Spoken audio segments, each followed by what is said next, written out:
Lebar Sibo. Ya, oke. Assalamualaikum warahmatullahi wabarakatuh. Apa kabar teman-teman semua? Semoga teman-teman dalam keadaan sehat selalu. Amin amin ya rabbal alamin. Kita lanjutkan belajar sirah nabawiyah, sejarah hidup Nabi Muhammad Shallallahu Alaihi Wasallam. Oke teman-teman, tema kali ini masih sama dengan video sebelumnya, yaitu tekanan-tekanan yang dilakukan oleh kafir Quraisy terhadap Nabi Muhammad Shallallahu Alaihi Wasallam saat berdakwah di Mekah. Masih tema yang sama, jadi kelanjutan dari yang kemarin. Oke teman-teman, sudah siap untuk menyimaknya? Oke, kita mulai. Abdullah bin Mas'ud melanjutkan, mereka tahu bahwa doa di tempat beliau itu pasti mustajab. Beliau dalam hal ini adalah Nabi Muhammad SAW ya teman-teman. Kemudian beliau menyebut nama-nama mereka. Ya Allah, hukumlah Abu Jahal, hukumlah Utbah bin Rabi'ah, Syaibah bin Rabi'ah, Al-Walid bin Utbah, Umayyah bin Khalaf, Uqbah bin Abu Mu'id, demi yang diriku ada di tangannya, aku telah melihat sendiri orang-orang yang disebutkan Rasulullah Shallallahu Alaihi Wasallam ini menjadi korban dalam sumur saat perang Badar. Setiap kali Umayyah bin Khalaf melihat Rasulullah Shallallahu Alaihi Wasallam, dia mengumpat dan mencela beliau. Tentang dirinya turun surat Al-Humazah. Menurut Ibnu Hisam, Humazah artinya orang yang mencela orang lain secara belak-belakan dengan memelototkan mata dan mencemooh. Sedangkan Lumazah artinya mencela orang lain secara sembunyi-sembunyi atau mengganggunya. Saudara Umayyah bin Khalaf, Ubay bin Khalaf, tak jauh berbeda dengan Uqbah bin Abu Mu'id. Suatu kali Uqbah mengintip di dekat Nabi Shallallahu Alaihi Wasallam dan mendengarkan bacaan Al-Quran dari beliau. Tatkala tindakannya ini didengar dan diketahui Ubay, maka Ubay langsung menyindir dan mengejeknya. Lalu dia meminta agar Uqbah meludahi wajah beliau. Ternyata Uqbah benar-benar melakukan anjuran itu. Ubay bin Khalaf itu sendiri meremukkan tulang hingga hancur, lalu menaburkannya menurut arah angin yang berhembus ke arah Rasulullah Shallallahu Alaihi Wasallam. Al-Akhnas bin Syarik Al-Thaqafi termasuk orang yang menyakiti Rasulullah Shallallahu Alaihi Wasallam. Al-Quran memberinya 9 sifat yang menunjukkan keadaan dirinya, yaitu dalam firman Allah dalam surat Al-Qalam ayat 10-13. Kita bacakan teman-teman. Bismillahirrahmanirrahim. Wala tuti' kulla halafim mahim hammazim masya'im binamim manna'il lil khairi mu'tadin asim udulim ba'da dzalika zanim. Shadaqallahul azim. Artinya, dan janganlah kamu ikuti setiap orang yang banyak bersumpah lagi hina, yang banyak mencela, yang kian kemari menghamburkan fitnah, yang banyak menghalangi perbuatan baik, yang melampaui batas lagi banyak dosa, yang kaku kasar. Selain dari itu, yang terkenal kejahatannya. Itu teman-teman dalam surat Al-Qalam ayat 10 sampai 13. Kita lanjutkan, teman-teman. Ada kalanya Abu Jahal mendekati Nabi Shallallahu Alaihi Wasallam untuk mendengarkan bacaan Al-Quran, kemudian beranjak pergi. Namun tiada juga dia beriman dan tunduk, tidak mau mengambil pelajaran dan tidak takut. Dia mengganggu beliau dengan kata-kata, menghalangi orang dari jalan Allah, kemudian beranjak pergi sambil menyombongkan tindakannya sendiri dan bangga karena telah berbuat jahat. Ia seolah-olah telah berbuat sesuatu yang layak untuk diingat. Ayat pun turun tentang dirinya dalam surat Qiyamah ayat 31 sampai 35. Kita bacakan, teman-teman. Bismillahirrahmanirrahim.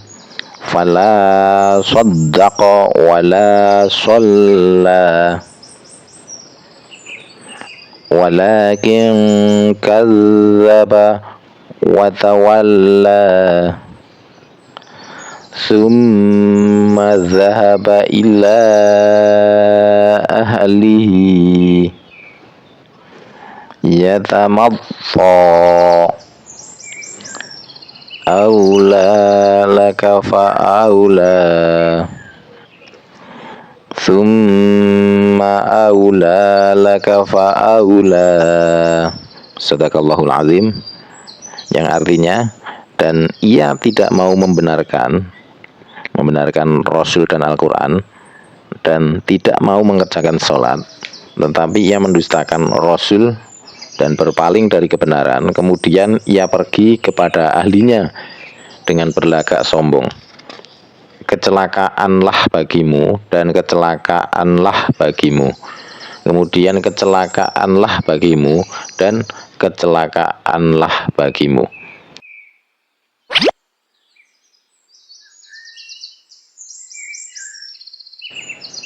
Baik, kita lanjutkan.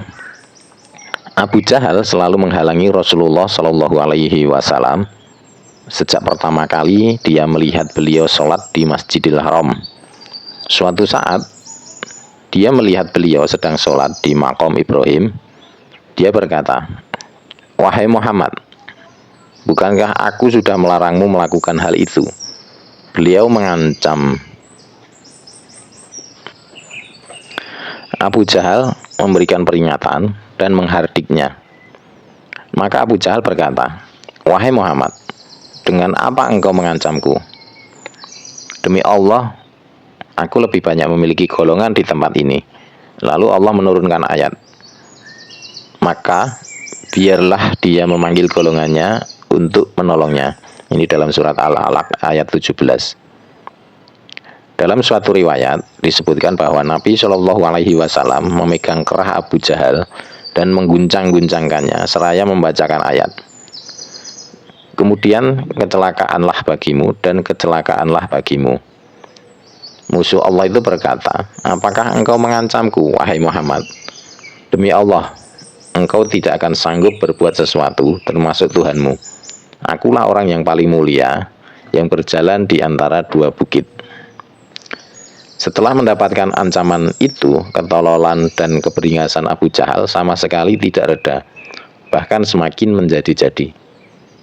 Muslim meriwayatkan dari Abu Hurairah yang berkata, Abu Jahal bertanya, "Apakah Muhammad berani menutup mukanya di depan kalian?" Salah seorang menjawab, "Benar, demi Lata dan Uzza, andai kata aku melihatnya, tentu ku injak tengkuknya dan kulumuri mukanya dengan debu," kata Abu Jahal. Lalu dia menemui Rasulullah Shallallahu Alaihi Wasallam yang sedang sholat. Dia sudah bermaksud akan menginjak tengkuk beliau, namun tatkala tiba-tiba beberapa orang muncul, dia justru mundur ke belakang beberapa langkah dan meremas-remas tangannya. Orang-orang bertanya dan heran, "Ada apa dengan dirimu, wahai Abul Hakam?" Ia menjawab, "Antara dia dan diriku seperti ada parit dari api dan mereka itu merupakan sayapnya." Rasulullah Shallallahu Alaihi Wasallam bersabda, andai kata dia mendekatiku, tentu para malaikat akan menyambarnya sepotong demi sepotong. Gangguan dan siksaan-siksaan seperti ini tidak begitu berarti bagi diri Rasulullah Shallallahu Alaihi Wasallam, karena beliau memiliki kepribadian yang tidak ada duanya, berwibawa dan dihormati setiap orang, umum maupun khusus. Selain itu, beliau masih mendapat perlindungan dari Abu Thalib, orang yang paling disegani dan dihormati di Mekah. Hal ini berbeda dengan yang dirasakan oleh orang-orang Muslim, terutama mereka yang lemah. Semua itu terasa sangat berat dan pahit. Pada saat yang sama, setiap kabilah pasti menyiksa siapapun yang condong kepada Islam dengan berbagai macam siksaan. Adapun orang-orang yang tidak memiliki kabilah, maka mereka diserahkan kepada para pemuka kaum untuk mendapatkan berbagai macam tekanan, yang bila diceritakan secara mendetail tentu akan memiriskan hati kita. Setiap kali Abu Jahal mendengar seseorang masuk Islam, dia memperingatkan, menakut-nakuti, menjanjikan sejumlah uang dan kedudukan jika orang tersebut dari kalangan orang yang terpandang. Adapun terhadap orang yang masuk Islam dari kalangan orang awam dan lemah, dia akan melancarkan pukulan dan siksaan. Utsman bin Affan pernah diselubungi tikar dari daun kurma oleh pamannya, lalu diasapi dari bawahnya. Tatkala ibu Mus'ab bin Umair tahu anaknya masuk Islam, dia tidak diberi makan dan diusir dari rumah. Padahal dia biasa hidup enak, sehingga kulitnya mengelupas seperti ular yang berganti kulit. Seorang Bilal yang saat itu menjadi budak Umayyah bin Khalaf pernah dikalungi tali di lehernya.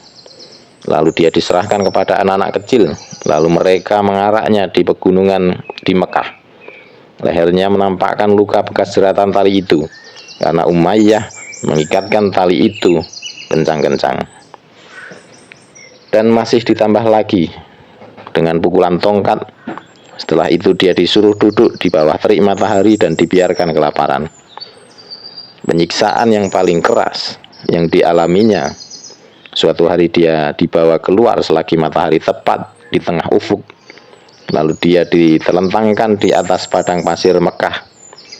Umayyah meminta sebuah batu yang besar lalu meletakkannya di atas dada Bilal seraya berkata, tidak, demi Allah kamu tetap seperti ini hingga kamu mati atau mengingkari Muhammad serta menyembah Lata dan Uzza. Bilal hanya mampu berucap Ahad, Ahad. Oke, teman-teman, pada video kali ini saya cukupkan sekian dulu.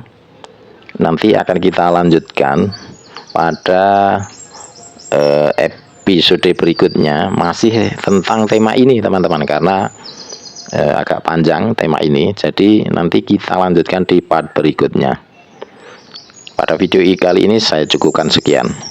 Semoga teman-teman sehat selalu dan salam untuk keluarga. Saya akhiri, wabillahi taufik wal hidayah, fastabiqul khairat. Wassalamualaikum warahmatullahi wabarakatuh.